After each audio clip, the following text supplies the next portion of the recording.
السلام عليكم ورحمة الله وبركاته. الحمد لله رب العالمين، والصلاة والسلام على رسول الله الأمين وعلى آله وصحبه أجمعين. أما بعد. Nous poursuivons l'étude d'un sujet grandement important pour chaque personne souhaitant se rendre à la maison sacrée d'Allah subhanahu wa ta'ala pour accomplir le pèlerinage. Allah subhanahu wa ta'ala nous dit dans son noble livre وَأَتِمُّ الْحَجَّ وَالْعُمْرَةَ لِلَّهِ, et vous devez de parfaire, de compléter votre hajj, votre pèlerinage et votre umrah pour Allah. Et nul doute quant au fait que celui qui connaît les buts recherchés à travers le hajj, les étudie, les comprend, les note et cherche à les concrétiser, sera celui qui aura le mieux complété et le mieux profité de son pèlerinage. Wala hawla wala quwwata illa billah. Dans un cours précédent, nous avions parlé de tahqiq al-tawhid. Un des grands buts recherchés du hajj est de concrétiser le monothéisme pur. Deuxièmement, al-fawz bi rida Allah azza wa jal wa an-najat min an-nar. Obtenir le succès à travers l'agrément d'Allah et le salut face au feu de l'enfer. Troisièmement, nous avions cité tahqiq taqwa Allah ta'ala, concrétiser la piété et la crainte d'Allah tabaraka wa ta'ala. Et quatrièmement, iqamatu dhikrillah, un des buts recherchés dans le pèlerinage, c'est la mention d'Allah avec abondance. Poursuivons cet acheminement dans notre sujet. Cinquièmement, parmi les grands buts recherchés dans le pèlerinage, taqwiyatul iman, le fait de renforcer sa foi. Toutes les étapes du pèlerinage, toutes les actions, tous les rites sont des points de la foi et des points de l'islam. Ils font partie intégrante de la foi et en même temps, ce sont des causes pour l'augmenter. Et vous n'êtes pas sans savoir que la foi augmente et diminue. C'est une parole sur la langue, une croyance dans le cœur, des œuvres avec les membres, qui augmentent avec l'obéissance d'Allah et diminuent avec sa désobéissance. Et lorsque le pèlerin se détache de ses habitudes, de ses attaches, lorsqu'il voyage à la recherche d'Allah, dépense sur le sentier d'Allah, lorsqu'il se retrouve avec ses frères fillah sur ce voyage, le voyage de la vie, sa foi augmente, étape après étape. Il est loin des péchés, loin de l'insouciance. Et combien de pèlerins a vu son cœur dirigé vers Allah comme jamais, sa foi augmentée comme jamais. Naam. Combien de pèlerins sortent de chez eux, le cœur plein d'espoir, plein d'amour pour Allah, plein de crainte de se voir rejeté, de voir son œuvre non accomplie, inachevée. Combien de larmes ont coulé dans le chemin du pèlerinage? Combien de sadaqa dépensées? Combien de gouttes de sang ont été coulées, se sont écoulées dans les sacrifices le jour du hajj, akbar, le jour du sacrifice? Combien de repentirs sincères, de retour vers Allah azza wa jal durant le pèlerinage ont été acceptés? Et combien de personnes sur le chemin de l'enfer ont été affranchies et guidées? Très nombreuses sont les histoires et les récits bienheureux contant le fait que certaines personnes ont connu la guidée lors du pèlerinage. Certaines personnes ont connu la sunnah et l'amour de la science lors du pèlerinage. Certaines personnes ont été guidées et éclairées lors du pèlerinage. Combien de du'a ont été exaucés dans les différents moments du pèlerinage. Le cœur rempli d'espoir, d'amour pour Allah, de bonne opinion de son Seigneur. Les pèlerins sont les invités d'Allah. Le prophète alayhi salatu wassalam dit Al-Hujjaj wal-Ummar wafdullah. Da'ahum fa'ajabuh. Sa'aluh fa'atahum. Les pèlerins et ceux qui font la Umrah sont les invités d'Allah. Il les a invités, lui ont répondu. Ils l'ont invoqué, il les a exaucés. Et remarque que le pèlerin se détache de tout. Il laisse sa famille, son travail, ses habitudes, son pays. Il laisse son repos, sa facilité. Puis il supporte toutes les difficultés du voyage et dépense de grandes sommes. Arrivé au miqat, il se dévêtit. Il enlève ses beaux vêtements par humilité et rabaissement face à Allah et obéissance pour porter 2 étoffes de tissu, un qui couvre la partie inférieure, un qui couvre la partie supérieure. La tête découverte. Il prononce la talbiya, rabaissé devant son Seigneur. Il recherche son agrément. Et d'une étape à une autre, il prononce la talbiya. Tout cela amène le serviteur à augmenter sa foi, à la renforcer. Tout cela l'éduque et lui apporte le meilleur des comportements. Les pèlerins vivent dans une sphère de foi qui les amène à la plénitude, qu'ils n'ont jamais connue avant cela. Le cœur rempli de désir et d'effroi, d'espoir et de crainte, le pèlerin se met à faire des invocations tellement longues qu'il goûte aux délices de la foi. Il mentionne et évoque Allah Azza wa Jal, l'invoque. Et lorsqu'il revient, il est triste de se séparer de cet état du cœur qu'il a découvert et dans lequel il s'est délecté. Il repart, lavé de tout péché comme le jour où sa mère l'a mis au monde. Avec une feuille blanche, il repart à zéro. Que dis-je? Dans le positif, il a enlevé tous ses péchés mais gardé toutes ses hasanats et les a même décuplés. Tout en demandant à Allah Azza wa Jal le raffermissement sur la vérité. Celui qui ressent ses sens d'une étape à une autre dans le pèlerinage, et à chaque étape il augmente sa foi et la fortifie, la raffermit, ce dernier sortira de son pèlerinage avec ce qu'on appelle le plus grand miracle. A'zamul karama, al-istiqama, ala dinillahi wa shar'i, la droiture sur la religion d'Allah et sa législation. Il change et bouleverse sa vie. Celui qui sort du pèlerinage avec cet état-là, bonne nouvelle à lui. Il recommence une nouvelle vie avec une feuille blanche lavée de tout péché. Chacune des étapes du pèlerinage sera pour lui une augmentation de sa foi. Sixièmement, ta'miq l'istijabati lillahi azza wa jal. Renforcer, compléter et concrétiser la réponse à l'appel d'Allah azza wa jal. C'est-à-dire se soumettre à lui, obéir à ses ordres, s'éloigner de ses interdits, vivre sur sa législation. Ceci est un des grands buts recherchés dans le pèlerinage. Et très nombreuses sont les causes durant le pèlerinage qui viennent aider le serviteur à s'élever en degrés.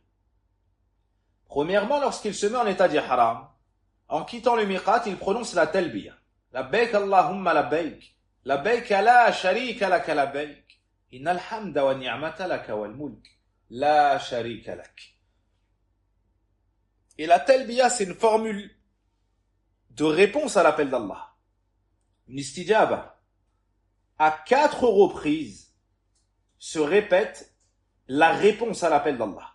Quand tu dis labbaik Allahumma, ça veut dire je réponds à ton appel, ô Allah. Je réponds à ton appel, ya Allah, je me soumets à ton ordre. Je t'obéis, je me soumets à ta volonté religieuse. Tu m'as invité au pèlerinage, m'as donné cet ordre, me voici soumis à toi, le cœur plein d'amour et d'espoir, de crainte. Mes membres se soumettent à toi. Tu es mon maître et je suis ton serviteur. Je ferai mon possible pour atteindre ton agrément. Je réponds à ton appel, Ya Allah. Quand tu diras labbaik, Allahumma labbaik, tous ces sens-là devront s'écouler de toi. À 4 reprises, tu répètes cette parole sans aucun doute. Ça va t'éduquer sur le fait de répondre aux ordres d'Allah Azza wa Jal après, en dehors du pèlerinage. Na'am. Dans le verset, وَأَذِّنْ فِي النَّاسِ بِالْحَجِّ, et appelle les gens au pèlerinage. يَأْتُوكَ رِجَالًا وَعَلَى كُلِّ ضَامِرٍ يَأْتِينَ مِنْ كُلِّ فَجٍّ عَمِيقٍ. Allah Azza wa Jal a ordonné à Ibrahim alayhi salam de faire l'appel pour que les gens viennent au pèlerinage à pied sur leur monture. Ils viendront de toute contrée éloignée. Ils vont répondre à l'appel du tout miséricordieux. Labbaik Allahumma labbaik. C'est-à-dire, je réponds à ton appel, une réponse après l'autre réponse. On appuie cette réponse, on se soumet à la volonté, à l'ordre d'Allah Azza wa Jal, en étant soumis à lui. Et remarquez qu'il est légiféré et recommandé aux pèlerins d'élever sa voix pour prononcer la talbiya. Et Zayd ibn Khalid al-Juhani radiallahu anhu nous dit, comme le rapporte Ibn Majah, que le prophète alayhi salatu wa salam a dit, Jibril m'est venu et a dit à Muhammad, mur ashabak fayarfa'u aswatahum bit-talbiya. Ô Muhammad, ordonne à tes compagnons d'élever leur voix lorsqu'ils prononcent la talbiya. Fa innaha min sha'a'iril hajj. Ceci fait partie des emblèmes du pèlerinage. Aussi, le prophète alayhi salatu wa salam a été interrogé au sujet du meilleur pèlerinage. Il a répondu, al-hajju wa thajj. Et al-hajju, c'est le fait d'élever la voix en prononçant la talbiya. Et al-thajj, c'est le fait de sacrifier beaucoup de bêtes, de faire couler le sang pour Allah Azza wa Jal.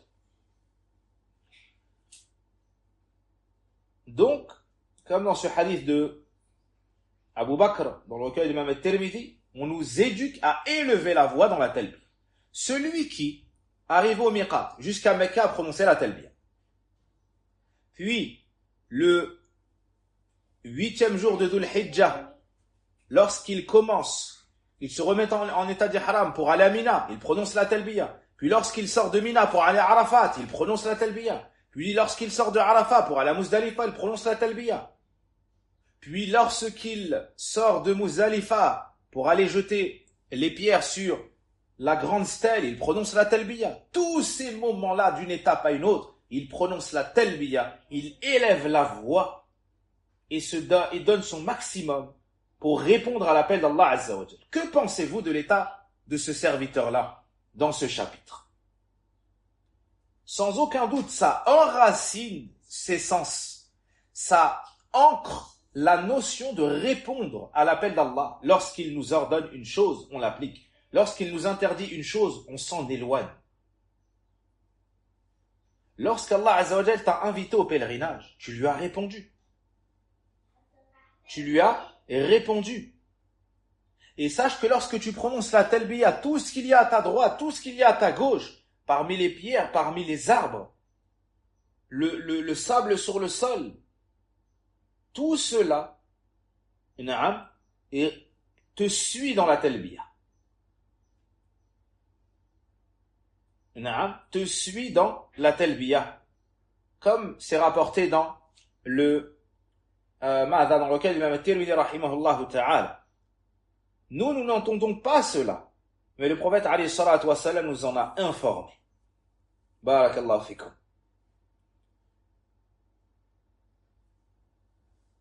Jusqu'à ce que tu atteignes l'horizon.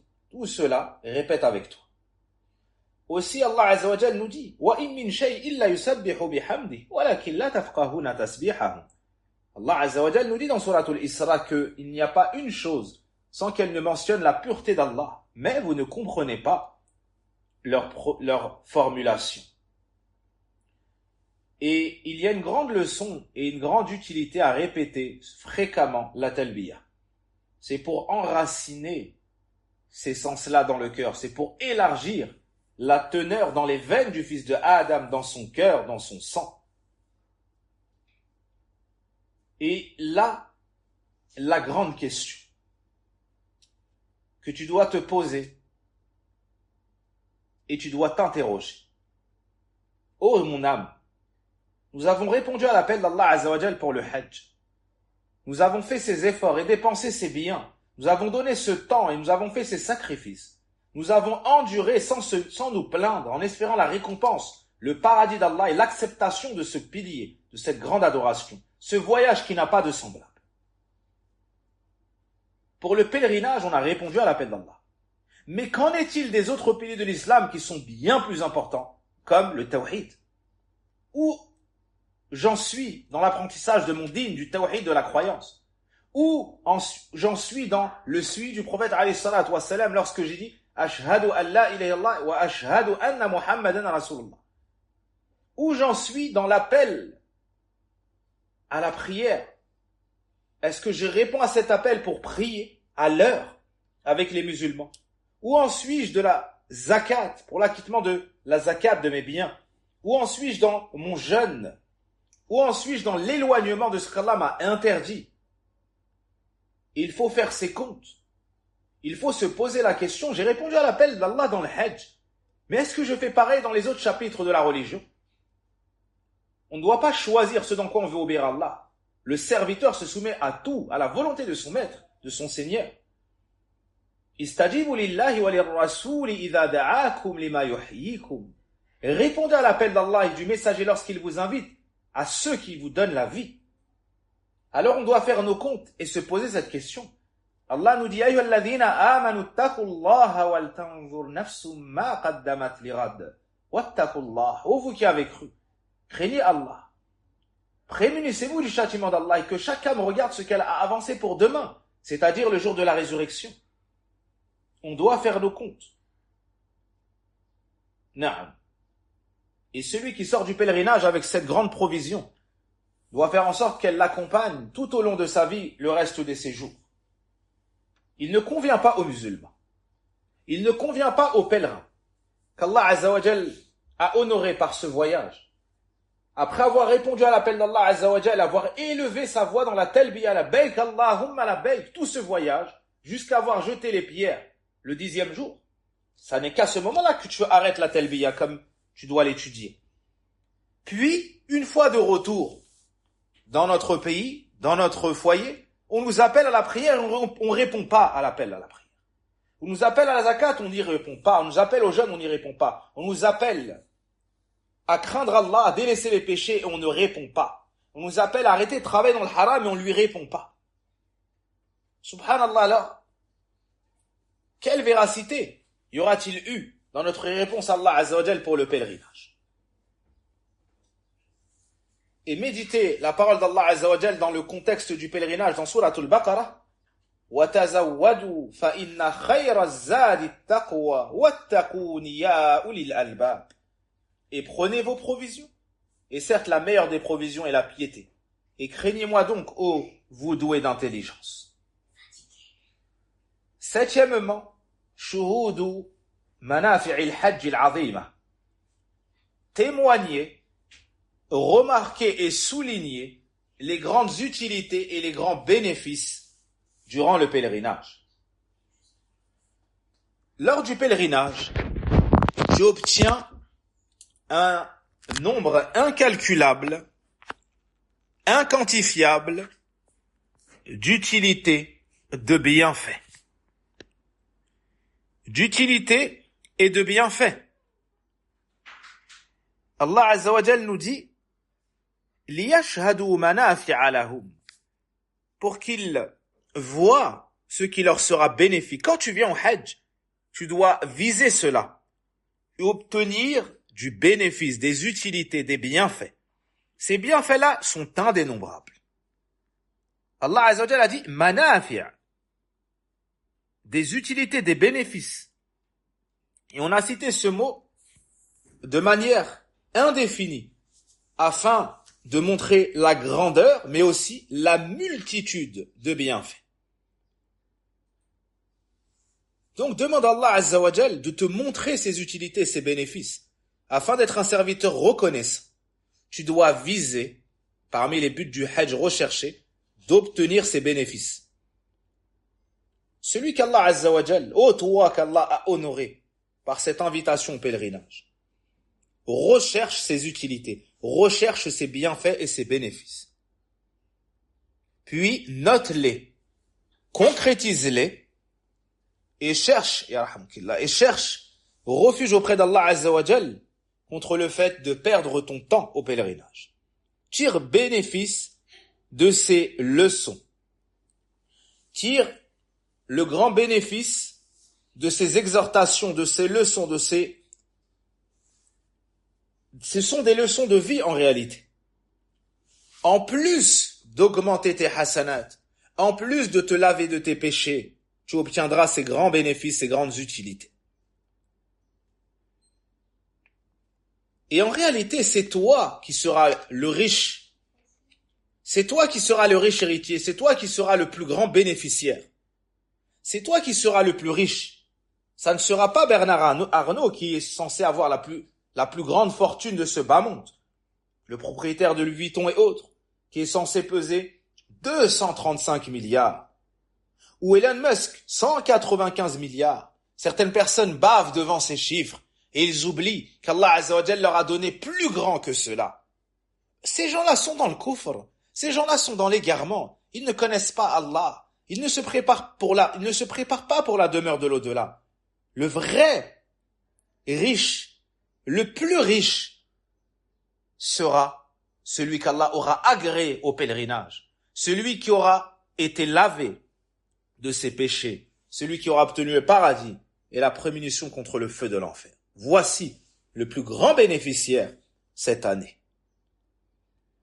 Il revient du pèlerinage avec un cœur lavé, avec une âme saine et purifiée, avec une nouvelle vie, remplie de foi, de piété, de bonnes résolutions, enraciné sur le chemin de la vérité, sur le chemin de l'obéissance d'Allah Azza wa Jal, se délectant d'être un serviteur d'Allah et reconnaissant, comme on le verra dans le dernier chapitre, la grâce d'Allah sur lui.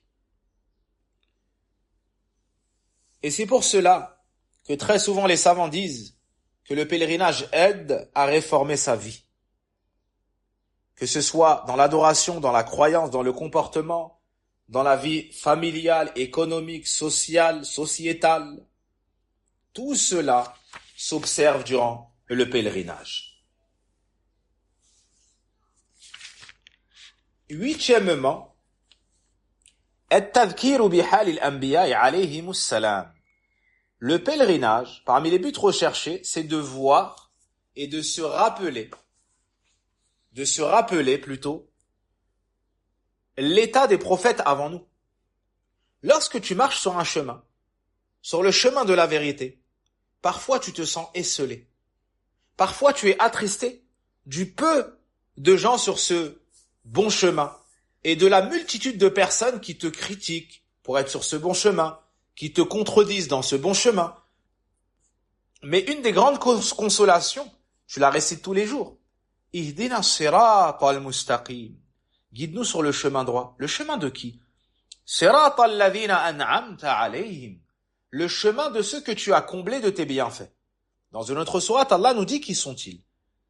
Wa man yuti'i Allaha war rasul fa ulaika ma'a alladhina an'ama Allahu alayhim min an-nabiyyin was-siddiqin wash-shuhada'i was-salihin. Ce qu'Allah a comblé de ses bienfaits, c'est-à-dire les prophètes, les très véridiques, les martyrs, les gens pieux, les gens saints. Devant toi au loin sur ce chemin, tu as les meilleurs des créatures. Alors ne te sens pas seul, car devant toi tu as les meilleurs des exemples. Tu es sur le bon chemin, accroche-toi. En faisant le Hajj, tu vas te rappeler la biographie de ces prophètes émérités.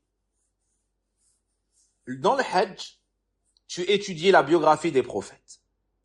Cette terre sainte et bénie qu'est la Mecque a marché dessus les meilleurs des hommes.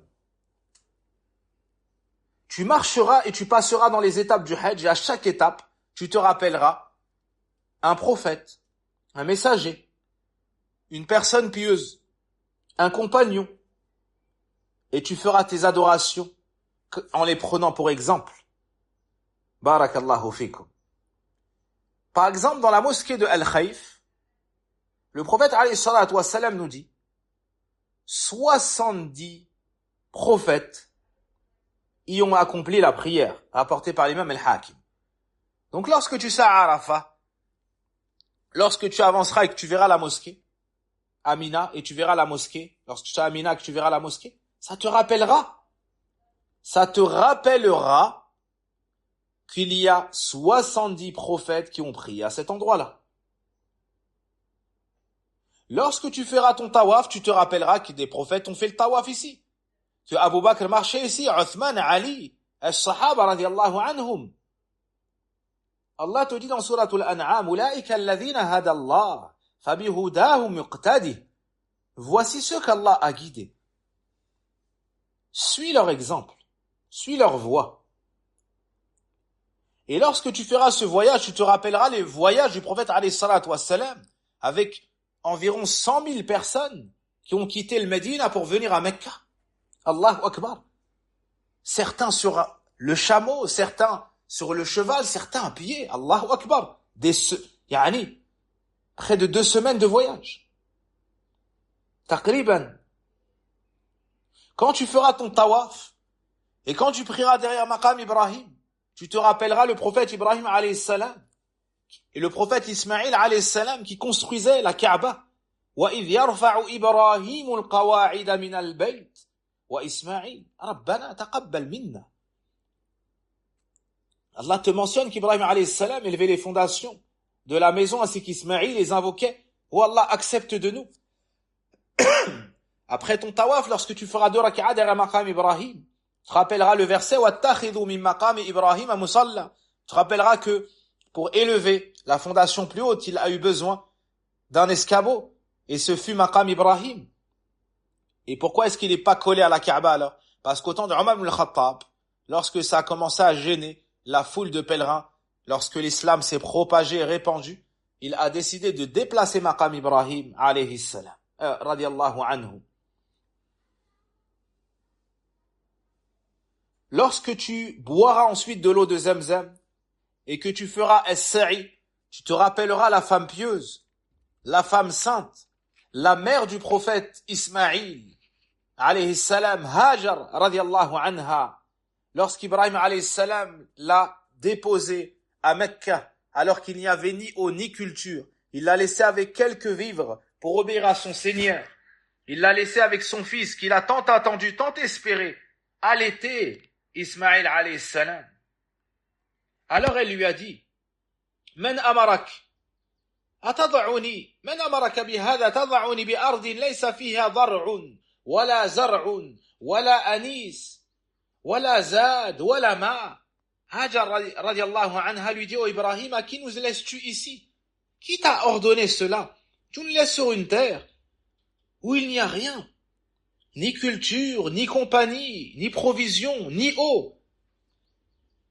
Il lui dit, Rabbi amarani, mon Seigneur m'a ordonné cela. Elle lui dit, فَإِنَّهُ لَيُضَيِّعَنَا. Allahu Akbar. La femme qui abandonne son affaire à Allah, al-mutawakkila ala Allah, Hajar radiallahu anha, elle répond à Ibrahim alayhi salam en l'encourageant dans sa volonté, dans sa soumission à son Seigneur. Elle s'entraide avec lui dans la piété et n'est pas un poids pour lui. Elle lui dit, alors Allah ne nous abandonnera jamais. Quel exemple pour nos mères, quel exemple pour nos épouses, quel exemple pour nos filles, quel exemple pour nos tantes, pour nos sœurs. Idan, lan yudayi'ana, alors il ne nous abandonnera jamais. Apporté par Ibn Abbas dans le tafsir d'Ibn Jarir, rahimahullahu ta'ala, radiyallahu anhuma. Jusqu'à ce qu'Allah Azza wa Jal lui accorda l'issue favorable. Elle est montée sur le premier mont qu'elle a vu. Et c'était quoi? As-Safa. Elle a cherché de l'aide. Elle n'a vu personne.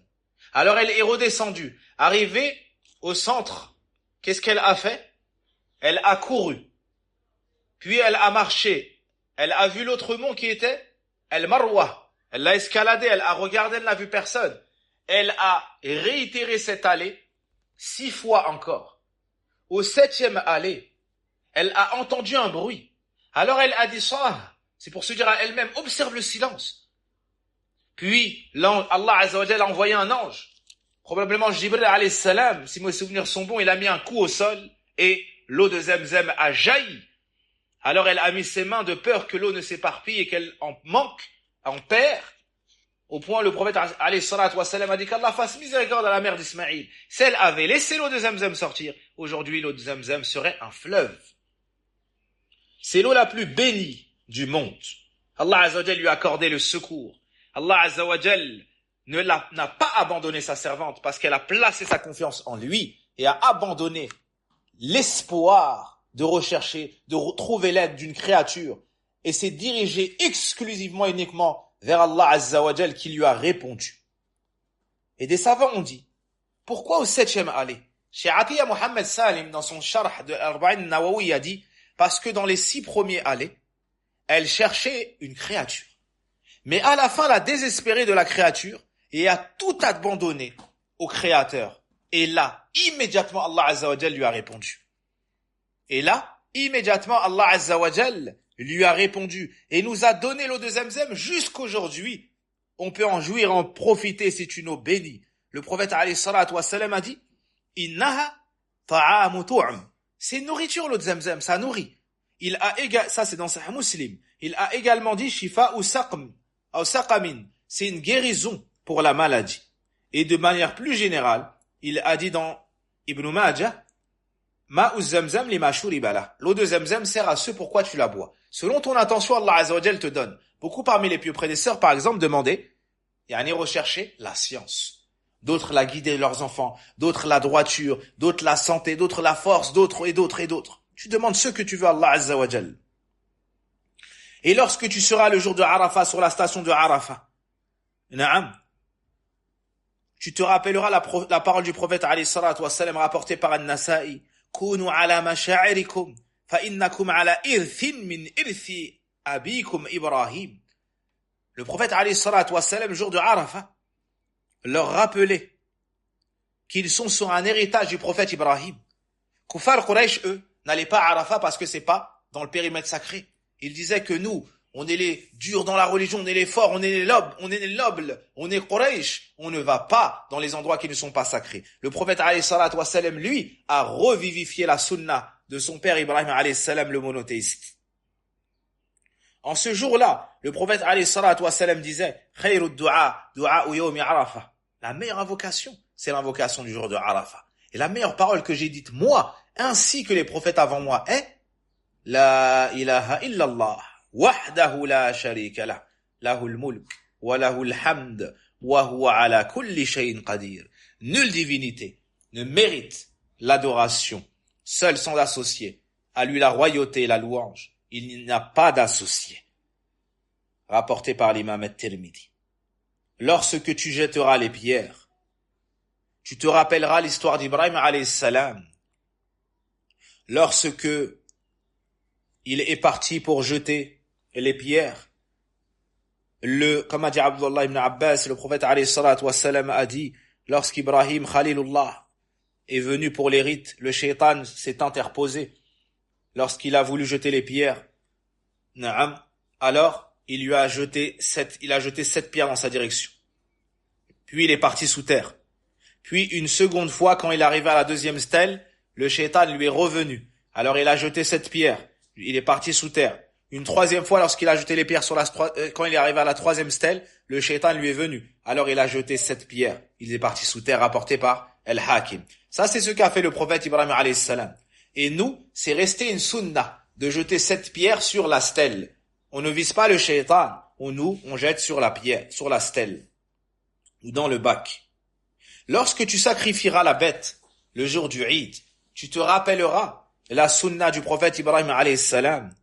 Et l'épreuve immense face à dans laquelle il a été testé et de laquelle il est sorti victorieux par l'aide de l'assistance d'Allah Azza wa Jal. Il a vu en songe qu'il égorgeait son fils Ismaïl. Alors, il a dit à son fils, Inni ara fil manami anni azbahuk. Je me vois en rêve régulièrement en train de te sacrifier. Fanzur madha tara. Qu'en penses-tu? Il lui a dit à Abati fa'al ma tu'mar. Oh, cher père, fais ce qui t'a été commandé. Satajinuni insha'Allahu mina as-sabirin. Tu me trouveras, insha'Allah, du nombre des endurants. Regardez cette famille. Le père se soumet à Allah. Il consulte le fils qui lui dit quoi? Obéis à ton Seigneur et lui rappelle la sincérité. Allahu Akbar. Ça, c'est qurratu ayn. Ça, c'est le délice du cœur et la fraîcheur du cœur, le bonheur de voir ton enfant sur le tawhid, sur l'islam, sur la soumission d'Allah, qui, de surcroît, t'oriente, toi, le père, toi, l'éducateur, toi, l'exemple, à obéir à Allah et à ne pas oublier la sincérité dans ton acte. Alors,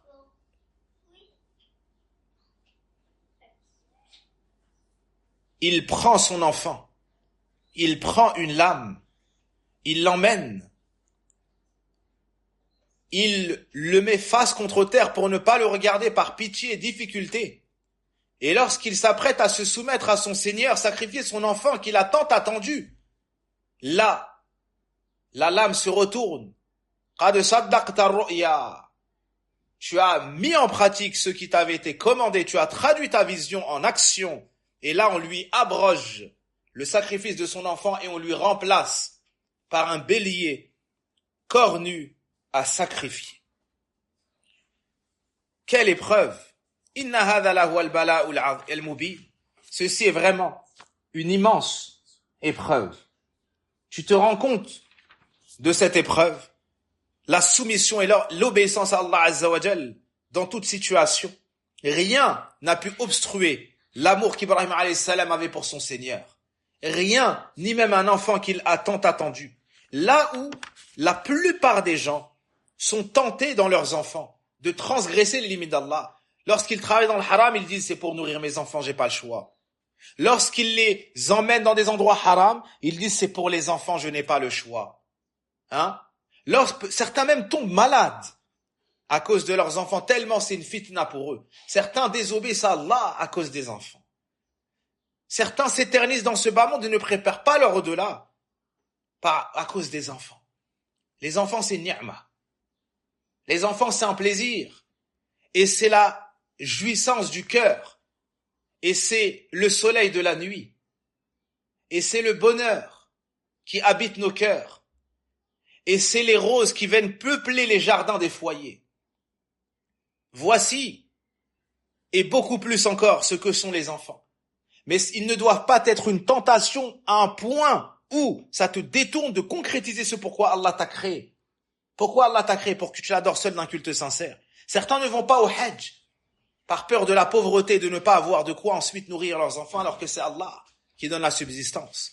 Barakallahu fikum. Certains ne veulent pas aller vivre et émigrer dans les endroits où il plaît à Allah Azza wa Jal d'être, où il y a l'adhan, où il y a salat, où il y a la liberté d'adorer son Seigneur subhanahu wa ta'ala, où il y a la liberté d'éduquer son enfant, où il y a la liberté que son enfant grandisse dans la droiture et dans les bonnes mœurs.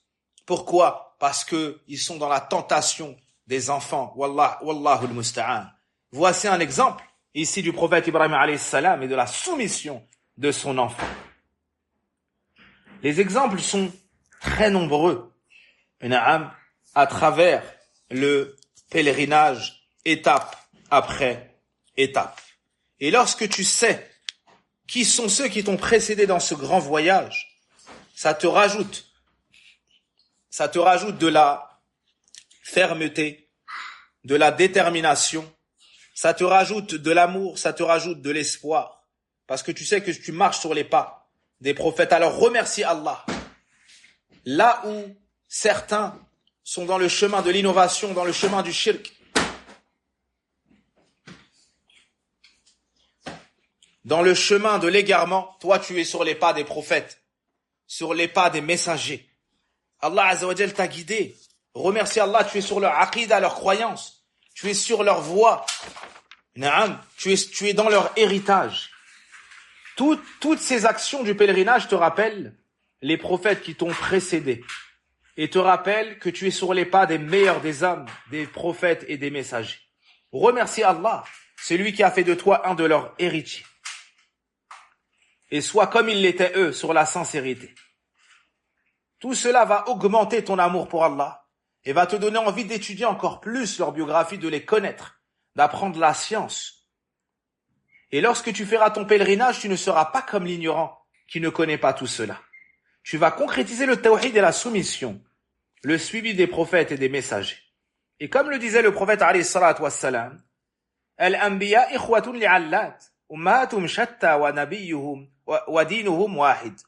Le prophète alayhi salatu wassalam a dit, comme rapporté le Bukhari Muslim, les prophètes sont ikhwatun li'allat. Ikhwatun li'allat, ça veut dire qu'ils ont le même père mais des mères différentes. Leurs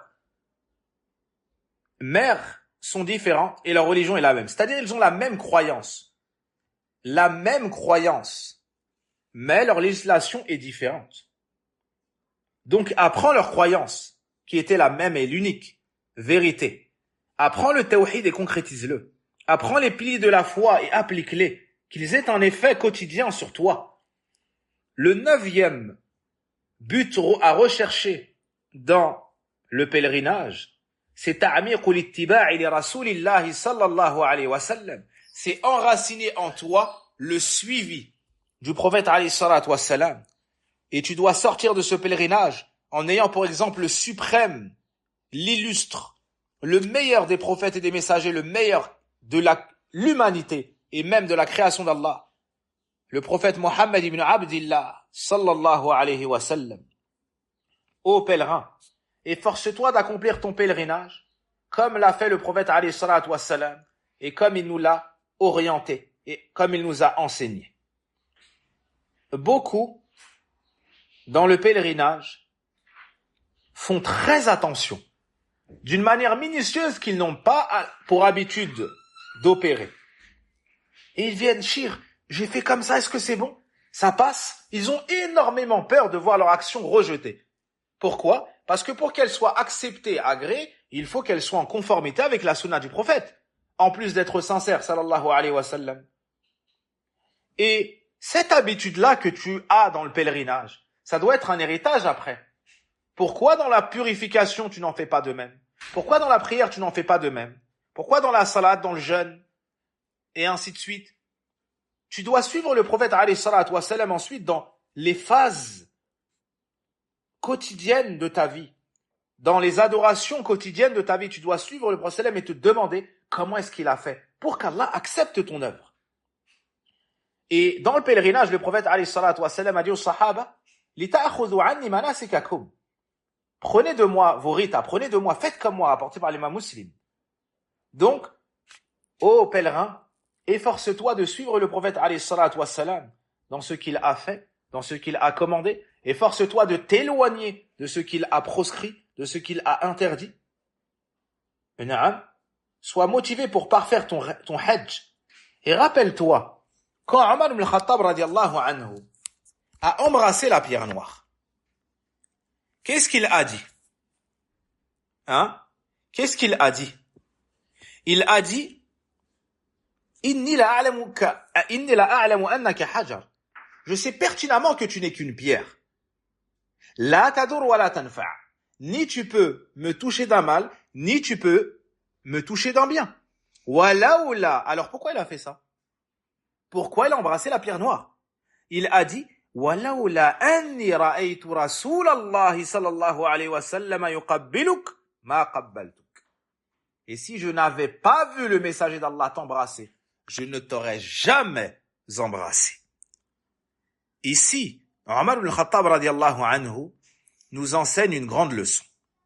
C'est que ce qu'on fait dans le hajj, comme ce qu'on fait en dehors du hajj, c'est pour copier le prophète alayhi salatu wassalam, et la baraka elle est dans ça, elle est dans le suivi du prophète alayhi salatu wassalam.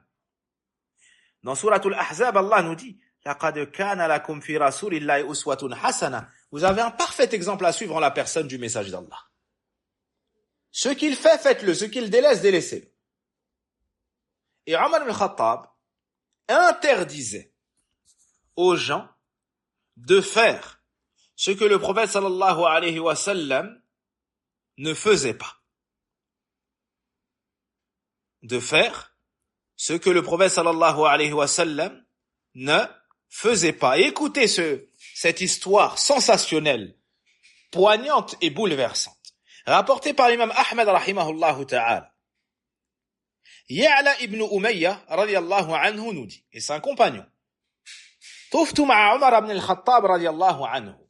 J'ai fait le tawaf avec Omar ibn al-Khattab, c'est-à-dire en sa compagnie. Fastalama ar-rukn. Omar ibn al-Khattab a touché la pierre noire. Ya'la radiyallahu anhu a dit, j'étais proche de la Kaaba. فلما بلغت الركن الغربي الذي يلي الأسود جررت بيده ليستلم. Donc, Ya'la nous dit, arrivé au coin qui suit le coin de la pierre noire, je me suis avancé pour toucher ce coin-là. Omar ibn al-Khattab lui a dit, Ma sha'nuk? Faqultu, ala tastalim? Omar ibn al-Khattab lui a dit, qu'est-ce que tu fais? C'est-à-dire, pourquoi tu t'avances pour toucher ce coin-là? Alors Ya'la lui a dit, que se passe-t-il? Toi, tu ne vas pas le toucher? Il lui a dit, Alam tatuf ma'a Rasulillahi sallallahu alayhi wa sallam? Écoutez l'éducation de Omar ibn al-Khattab. Un sahabi qui parle à un sahabi. N'as-tu pas fait le tawaf avec le messager d'Allah? Faqultu bala. Il lui a dit, certes. Faqala, afara'aytahu yastalimu hadhayni ruknayn? Et l'as-tu vu toucher ces deux coins-là? Qala, qultu la. Il lui a répondu non. Qala, afalaysa laka fi uswatun hasana? Omar lui a alors dit, et n'as-tu pas en lui un parfait exemple à suivre? Qultu bala. Je lui ai répondu, certes. Comme, certes, Yani, tu as raison. Fanfudh ank. Il lui a alors dit, éloigne-toi de tout ce que le prophète n'a pas fait. C'est quoi alors la règle? Pourquoi est-ce qu'on touche ce coin-là et celui-ci et pas les autres? Parce que le prophète sallallahu alayhi wa sallam l'a fait. D'accord. Si le prophète alayhi wa sallam n'a pas fait une chose dans une adoration, est-ce que nous, après, on a le droit de le faire? Non. Pourquoi? C'est qui notre exemple? Le prophète sallallahu alayhi wa sallam. C'est qui le meilleur? Le prophète sallallahu alayhi wa sallam. Qui nous a été envoyé pour nous enseigner comment adorer Allah, ce qu'Allah aime? Le prophète Mohammed alayhi salatu wassalam. Alors ce qu'il n'a pas fait, on ne doit pas le faire. Parce que si ça avait été un bien, il nous aurait devancé. Et les compagnons nous auraient devancé. Radiallahu anhum. Ici, une très grande leçon de suivi de Omar ibn Khattab radiallahu anhu. Et aujourd'hui, il ne s'agit pas de toucher simplement un ou deux autres coins que le prophète n'a pas touché. Mais certains touchent les piliers de la mosquée du prophète alayhi salatu wassalam. Certains frottent des vêtements à la Kaaba. Certains, subhanallah, recherchent la baraka dans des choses qui ne sont pas légiférées et tombent malheureusement dans le shirk asghar. Par ignorance, la plupart du temps. Certains sont égarés par des prêcheurs de l'innovation et touchés et affectés par le soufisme en général. Donc toi, le pèlerin, toi le suiveur du prophète alayhi salatu wassalam, toi qu'Allah a honoré en te joignant à la communauté du Muhammad alayhi salatu wassalam, efforce-toi de suivre la sunna pas à pas. Pas à pas. Fais en sorte que chaque acte que tu feras au pèlerinage soit en conformité avec la sunna du prophète alayhi salatu wassalam. Puis, pose-toi cette question. Lorsque tu étais au pèlerinage, tu as tout fait pour qu'il soit accepté. Alors tu faisais attention à viser la sunna et à ne jamais la contredire. Qu'en est-il de ton wudu? Qu'en est-il de ta prière, de ton comportement, de ton travail? Est-ce que tu vises la sunna du prophète alayhi salatu wassalam également? Ou est-ce que tu te complais dans l'innovation? La bid'a, l'innovation, c'est le fait d'adorer Allah azza wa jal d'une manière que le prophète ne nous a pas enseignée. Et malheureusement, beaucoup sont éduqués, ont grandi dans des endroits où il y a l'innovation et pour eux, c'est la base. Et celui qui l'invite à délaisser l'innovation, il le voit comme un ennemi. Mais en faisant dua et en éduquant les gens sur le tawhid, sur la sunna, en leur exposant les versets, les hadiths, en ayant de la miséricorde pour eux, incha'Allah ta'ala, beaucoup d'eux délaissent l'innovation et viennent à la sunna. Walhamdulillahi rabbil alamin. Par la grâce d'Allah, puis les efforts des savants de la sunna, qui étudient, appliquent, transmettent, rahmatullahi alayhim wa hafidahum. Donc après le Hajj, toi qui as suivi le prophète alayhi salatu wassalam, quand tu rentreras dans ton pays, ne suis pas les coutumes qui contredisent la sunna, ne suis pas les gens qui sont dans l'innovation, éloigne-toi de tout cela et suis les savants de la sunna dans toutes les branches de la religion. Accroche-toi à la croyance authentique, à la voie du tawhid, à la voie de Ahlus Sunnati wal Jama'a. Dixièmement, mukhalafatul mushrikin fi a'malihim wa dalalatihim. Parmi les buts recherchés dans le pèlerinage, et ce que le prophète alayhi salatu wassalam a clairement exposé, le fait de se distinguer de la voie des polythéistes et de leur égarement. De leur égarement. Sachez que Kufar Quraysh faisait le pèlerinage. Il faisait le pèlerinage, il faisait le tawaf et ainsi de suite. Mais il contredisait la bonne croyance et il contredisait la sunna des prophètes. Par exemple, ils prononçaient la talbiya, mais dans leur talbiya, il y avait du shirk. Ils disaient la baik Allahumma la baik. La baik la sharika laka la baik inna illa sharikan huwa lak tamlikuhu wa ma malak. Ils prononçaient du shirk dans leur talbiya. Le prophète leur disait de ne pas faire cela. Et Allah nous a amené une talbiya qui est pure. Une talbiya qui est une réponse à l'appel d'Allah.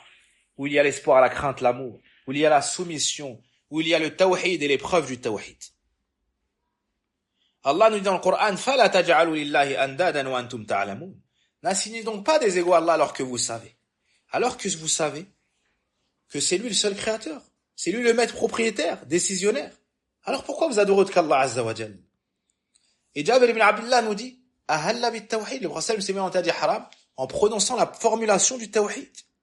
Et lorsqu'il était à Arafat, jusqu'au coucher du soleil, il a contredit les polythéistes qui, eux, ne venaient pas, plutôt, ils venaient à Arafat, mais ils n'allaient pas à Muzdalifa. Tout à l'heure, j'ai dit, ils ne venaient pas à Arafat, je me suis trompé, c'est à Muzdalifa qu'ils n'allaient pas.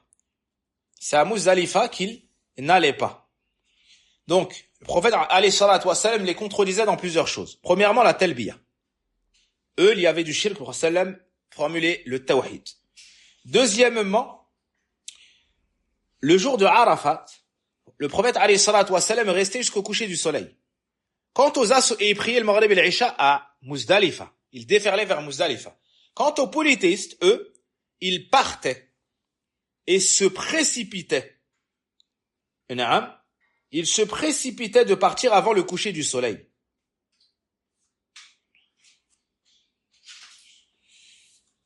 Aussi, ils ne se rapprochaient pas ou ils n'aimaient pas sortir du périmètre sacré. Ils n'aimaient pas sortir du périmètre sacré.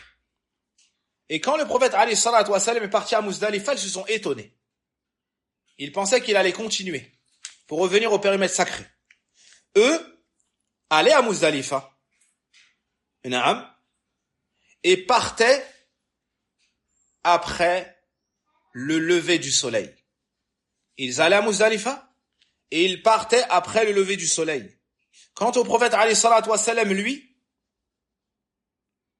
il partait lorsque le soleil jaunissait avant le lever du soleil. Il allait auprès de la montagne, il faisait dua, il faisait du dhikr. Puis il partait et il allait jeter les pierres sur la grande stèle. Donc on voit que dans tout cela, le prophète alayhi salatu wassalam les contredisait. Il n'agissait pas comme eux, il ne prenait pas comme exemple les polythéistes. Aussi, il voyait et considérait la Umrah dans les mois sacrés comme un crime majeur, comme un égarement évident. Et lui, le prophète alayhi salatu wassalam, toutes ces Umrah, il les a fait durant les mois sacrés. Durant les mois sacrés. Donc, tout comme tu t'éduques durant le pèlerinage à ne pas agir avec les mauvaises croyances des polythéistes, les mauvaises œuvres, les adorations dans l'égarement, tu dois t'efforcer après ton pèlerinage de rester sur la voie du prophète, la voie du tawhid, l'éloignement de chercher à ressembler à des gens qui n'ont pas de part dans l'au-delà, à des gens qui ne vénèrent pas ton Seigneur, qui n'unifient pas Allah d'un culte sincère.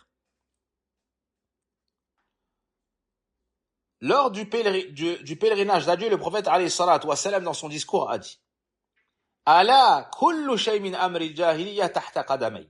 Mawdou'. Toute chose relative à la période anté-islamique est abrogée sous mes pieds. Le sang de la période anti-islamique est posé, c'est-à-dire on ne peut plus réclamer la loi du talion pour une personne prétendant qu'elle a assassiné une personne de notre famille. Riba, l'usure, Rasulullah l'a abrogé, l'a mis sous ses pieds, et ainsi de suite, comme c'est venu dans le hadith rapporté par l'imam Muslim. Tout cela pour contredire à nouveau la voie du polythéisme. La voie du polythéisme. Et aujourd'hui, regardez l'état des jeunes et même de certains parents, sauf ceux à qui Allah a fait miséricorde. Toi, Allah Azza wa Jal t'a guidé à l'islam, à la sunna, remercie Allah Azza wa Jal. Et sache que beaucoup de gens sont égarés et ils prennent pour exemple des youtubeurs, ou bien des influenceurs, ou bien des footballeurs, ou bien des businessmen, qui ne cherchent aucunement le halal, qui ne cherchent aucunement l'agrément d'Allah, qui ne partagent aucunement leur temps pour prier, adorer Allah Azza wa Jal, s'éloigner de sa colère, qui ne cherchent aucunement à faire le bien avec ce qu'ils gagnent, et qui n'ont d'autre but si ce n'est ce bas-monde. Sois fier de ta religion. Marche fier d'être un musulman. Allah Azza wa Jal t'a élevé, t'a honoré au-dessus des autres. De par ta foi, de par ta croyance, par ton comportement et tes bonnes œuvres. Ne cherche pas à ressembler à ceux qui n'ont pas aimé Allah d'un culte sincère, ni ont été aimés par Allah Azza wa Jal. Et réforme-toi et éloigne-toi de la ressemblance avec ceux qui ont encouru la colère d'Allah Azza wa Jal et des égarés. Le prophète alayhi salatu wa salam a dit Abradun nasi ila Allahi thalath. Les gens qu'Allah déteste le plus sont au nombre de 3. Et parmi eux, Mubtarin fil islam sunnat al-jahiliya, une personne qui cherche à revivifier une tradition de la période anti-islamique en islam.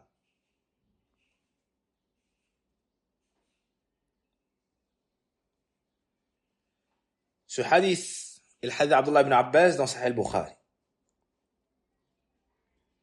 Et vraiment se désole de voir comment nos jeunes suivent et vénèrent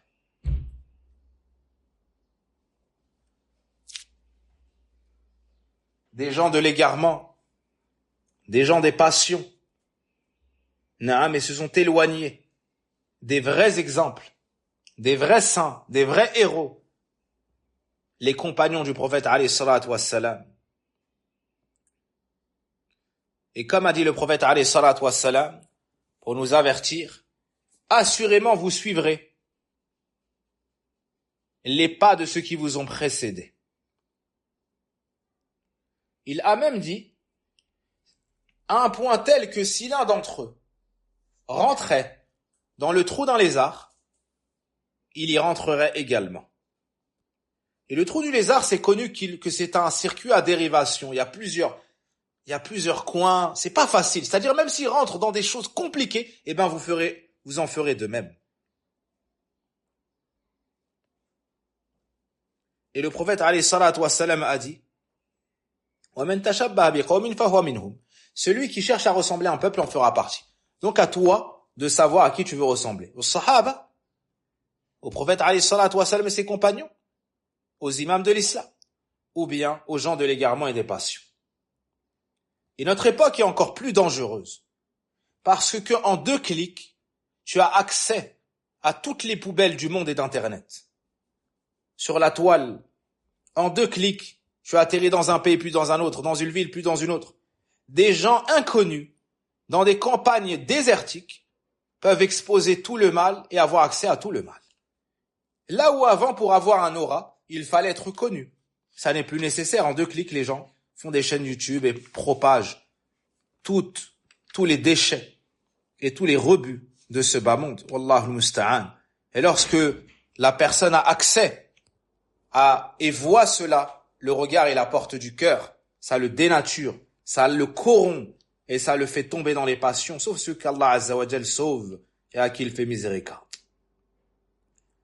Le prophète alayhi salatu wassalam a dit, viendra un temps لَأَتْيَنَّ عَلَى النَّاسِ زَمَانٌ تَكُونُ فِي الْقُلُوبِ قُلُوبَ الْأَعَاجِمِ.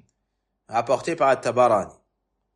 Selon Abdullah ibn Amr, viendra un temps où les cœurs, donc il s'adresse à son peuple, majoritairement arabe, où les cœurs seront des cœurs tels ceux des non-arabes. À cette époque, les civilisations non-arabes, ils étaient dans quoi? Ils étaient dans le polythéisme. Ils étaient dans la dunya, ils étaient loin de la science et des bonnes mœurs. C'est-à-dire, ces gens-là se comporteront comme s'ils n'avaient pas reçu le livre, pas reçu la guidée, s'ils n'avaient pas de mœurs, ni de jalousie pour leur famille, ni de jalousie pour leur religion, de par la multitude de l'ignorance et aussi du penchant vers la dunya, le suivi aveugle, et d'autres buts si ce n'est amasser les richesses sans regarder l'agrément d'Allah. Wala hawla wala quwwata illa billah.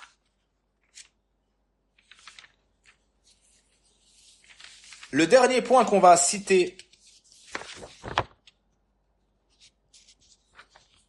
ce soir, at-tadhkir bil-akhirah. Le pèlerinage, parmi ses buts recherchés, c'est le rappel de l'au-delà. Dans le pèlerinage, tu vois des rassemblements peut-être auxquels tu n'as jamais assisté. Les gens sont venus de toute contrée, de tout pays, avec tout moyen de transport. Certains en avion, certains en bateau, certains en train, et ainsi de suite. Parmi eux, il y a le blanc, parmi eux, il y a le noir, parmi eux, il y a le jaune. Il y a l'arabe, il y a le non-arabe, le riche, le pauvre, le roi, le gouverneur, le gouverné. Et tu vois tous ces gens-là converger vers un seul et même endroit le jour de Arafah.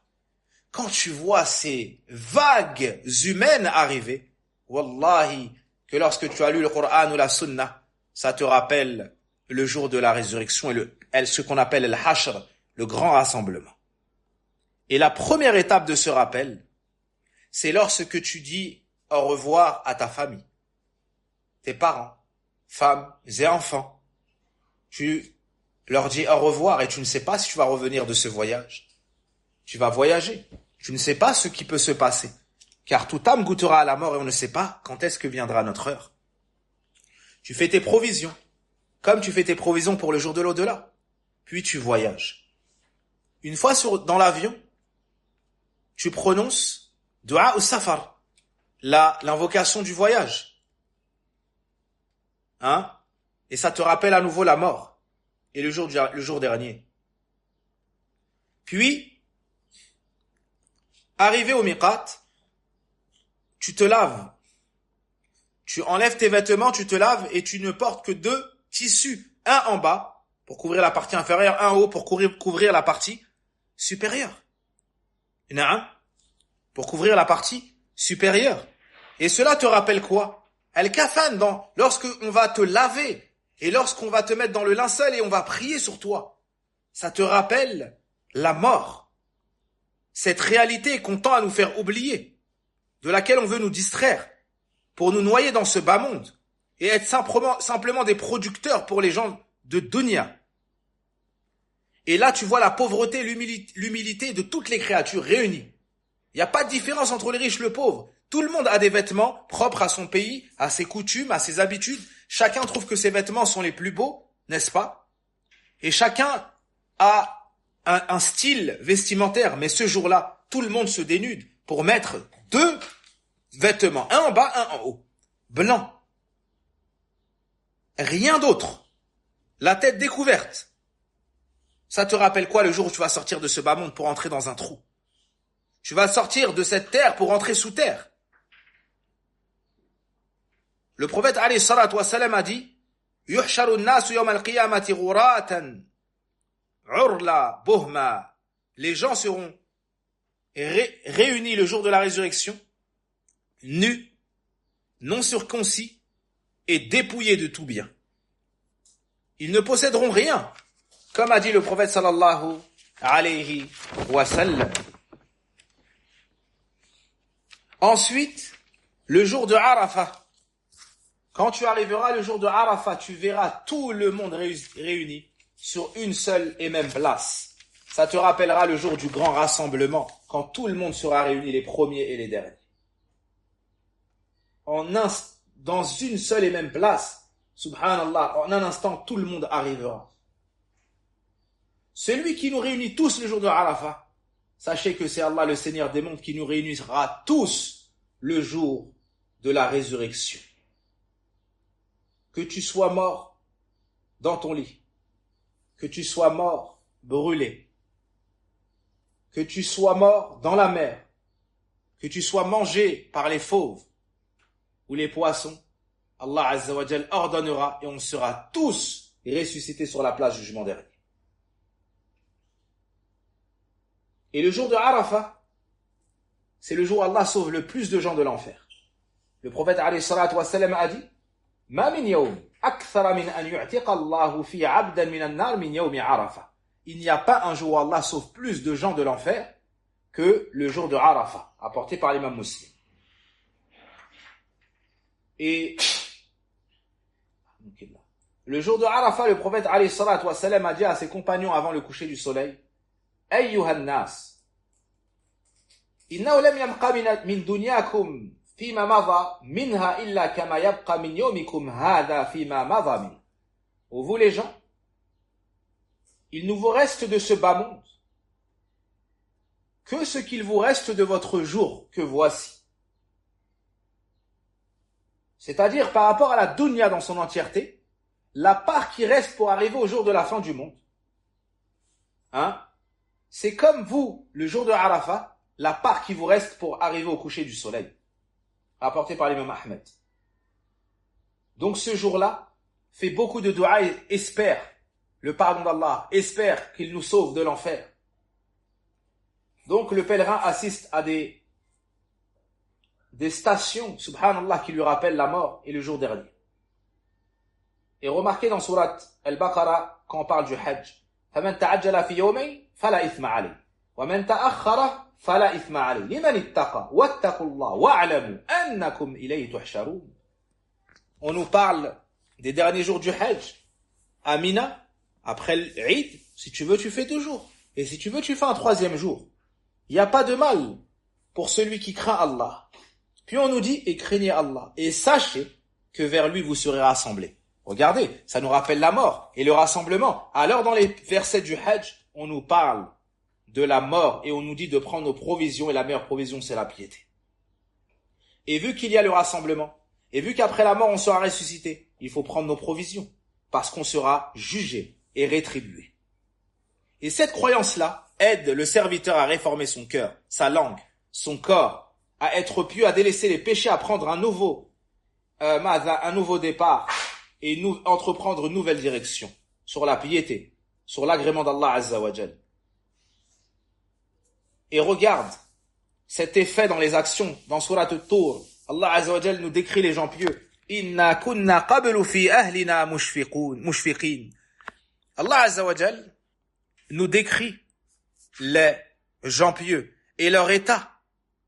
Na'am. Allah Azza wa Jal dit que dans leur famille, ils étaient dans l'effroi, dans la peur. Le lieu où, en général, tu es censé être bien. Mais les gens pieux, chez eux, ils avaient peur d'Allah, ils pensaient au retour vers Allah. Ils pensaient à la résurrection, à leurs péchés. Na'am. Qu'est-ce que ça a eu comme effet sur eux? فَمَنَّ اللَّهُ عَلَيْنَا وَقَانَ عَذَابَ السَّمُومِ. Ils ont œuvré. Ils ont œuvré, ils se sont repentis, ils ont agi. Alors Allah Azza wa Jal les a récompensés. Et la suite, puis Allah nous a favorisés, nous a protégés du châtiment de As-Samoum. Donc le rappel de la mort, ça a un effet. C'est pour ça que le prophète dit Akthiru min dhikri hadhi min ladhat. Mentionnez souvent celle qui brise les plaisirs, c'est-à-dire la mort. Ces gens-là avaient la certitude que ce bas monde n'allait pas rester et qu'ils allaient revenir vers Allah, alors ils ont œuvré et ils ont travaillé.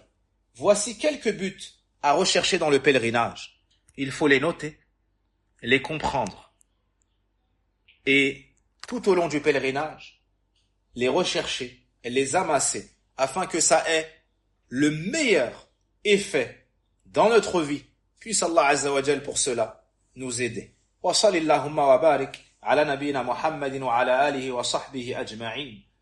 اللهم يا حي يا قيوم برحمتك نستغيث أصلح لنا شأننا كله ولا تكلنا إلى أنفسنا طرفة عين ربنا آتنا في الدنيا حسنة وفي الآخرة حسنة وقنا عذاب النار اللهم إنا نسألك الهدى والتقى والعفاف والغنى يا حي يا قيوم برحمتك نستغيث أصلح لنا شأننا كله ولا تكلنا إلى أنفسنا طرفة عين اللهم أعنا على ذكرك وشكرك وحسن عبادتك اللهم وفقنا لحج بيتك الحرام اللهم وفقنا لحج بيتك الحرام اللهم وفقنا لحج بيتك الحرام اللهم أعنا اللهم أعنا اللهم أعنا يا رب العالمين اللهم اشف مرضانا مرضى المسلمين اللهم اشف مرضانا مرضى المسلمين واقض الديون عن المدينين واقض الديون عن المدينين اللهم يا حي يا قيوم يا ذا الجلال والإكرام يا غفار يا غفور اللهم اغفر لنا ذنوبنا